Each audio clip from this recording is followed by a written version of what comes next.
இறாலோட கை காலெல்லாம் கட் பண்ணி அதுக்குள்ள இருந்து அந்த ஒரு நூல் மாதிரி அதோட சதையெல்லாம் எடுத்து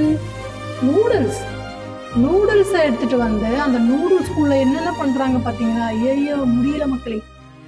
நூடுல்ஸை ஊசி மாதிரி கோத்து எதுக்கு இந்த வெஜிடபிள்ஸ் எல்லாம்? ஒரு வாய் தானே சமைக்க போறாங்க, அதுக்கு எதுக்கு இவ்வளோ வெஜிடபிள்ஸ்? சரி ஏதாவது பண்ணுவாங்க பார்ப்போம். சோளம், ஓ வாவ், அதை கட் பண்ணி எவ்வளோ அழகா பண்ணி வச்சிருக்காங்க. ஃப்ளவர், ஓ மை காட், வேற மாதிரி சமைச்சிட்டு இருக்காங்க. உண்மையாவே இதெல்லாம் பார்க்கும்போது சமையல் ஒரு கலை அப்படின்றது உண்மைதான். ஃபைனலா இது என்னவா இருக்கும்? ஹேர் பேண்டா, செயினா, நெக்லஸ்? பாருங்க, காய்கறியை வச்சுக்கிட்டு ஒரு நெக்லஸே உருவாக்கி வச்சிருக்காங்க.